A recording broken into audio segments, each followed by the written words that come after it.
So it was confirmed quite a while ago that Colton Herta is going to join the Formula 2 grid next year to try and get a super license ahead of a Formula 1 entry, presumably with Cadillac in either 2027 or 2028. Of course, Herta is a very experienced IndyCar driver, but with the way that the super license points work, it means that he has to be the champion or somewhere near that to be able to get enough points to be able to qualify for a super license. So off to F2 he goes, and it's very interesting because I've never really known a driver to go from Indy oval racing to Formula 2. It's kind of a backward step in a sense when it comes to the prestige of the two series, but fair play to him, he's giving it a good go, but he's not going to have it easy. He is not as experienced in these kinds of cars, these kind of formula cars. He's not as experienced around European circuits, so he's going to have to test, he's going to have to gain experience, even though he is an experienced driver by the standards of F2. At 25 years of age, he'll probably be the oldest driver on the grid next year.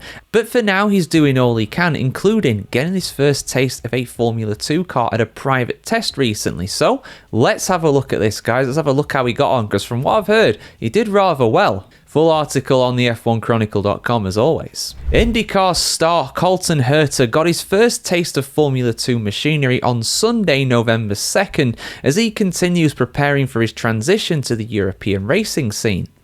The American driver is set to join Hi-Tech for the 2026 Formula 2 season, while also serving as the test and development driver for the Cadillac F1 team. Herta's decision to step away from IndyCar and compete in Formula 2 marks a bold move in pursuit of his long-held dream of reaching Formula 1. The California native views the switch as a necessary step to gain experience in the FIA ladder system and accumulate the super license points required for an eventual F1 seat. Although Cadillac F1 CEO Dan Torres has publicly stated that Herta is not guaranteed a race seat within the team in 27 or beyond, the American team is determined to make the most of the opportunity. On Sunday, Herta participated in a private 2-day test at Monza in a Formula 2 car, the historic home of the Italian Grand Prix. The event was organised by Katayama, who are a Swiss track day operator that offers professional testing opportunities with older generation F2 cars.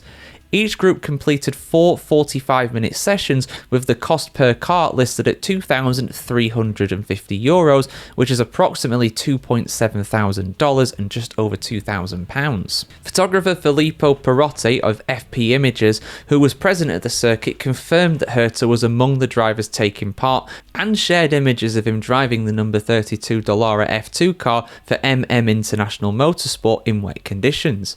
Despite the challenging weather, Herta impressed by setting the fastest time of the day, finishing 0.4 of a second ahead of the next quickest driver. Herta is expected to continue testing on Monday for the second day of the Monza programme.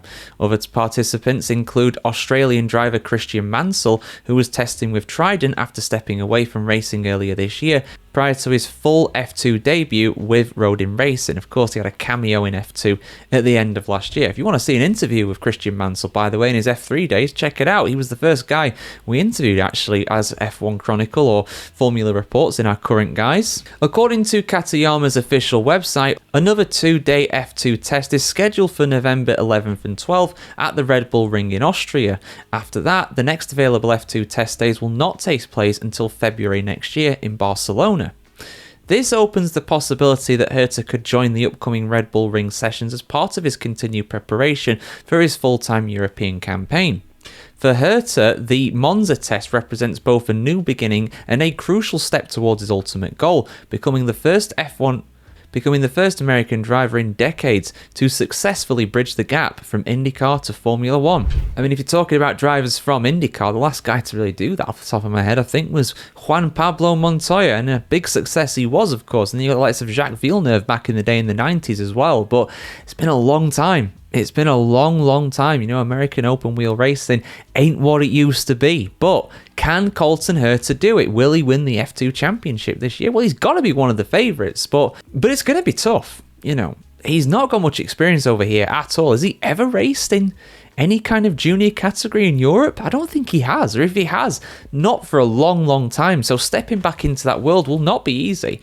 You wouldn't expect a Formula 2 driver just to go over to IndyCar and just win all the time. I mean, many Formula 2 drivers have gone over to IndyCar, and not that many of them have done particularly great. I mean, Alex Palou is one of the very few examples. He had a very short career in F2 and GP3 back in the day, so I wouldn't even count him as one of them, to be honest with you. But you look at the likes of Callum Ilott, Teo Pourchaire, you know, good drivers in F2, but they've not exactly lit the world alight over there in the States. High-Tech are a good team. He's got an opportunity then for sure, but it's not a slam dunk. It's not a given. Not by any means. But guys, let me know in the comments below. How do you think Mr. Herta will do next year in Formula 2? Where will he place overall? Like, share, comment, subscribe, guys. If you want to see more of this, have a fantastic day wherever you are in the world today, and we'll see you very soon.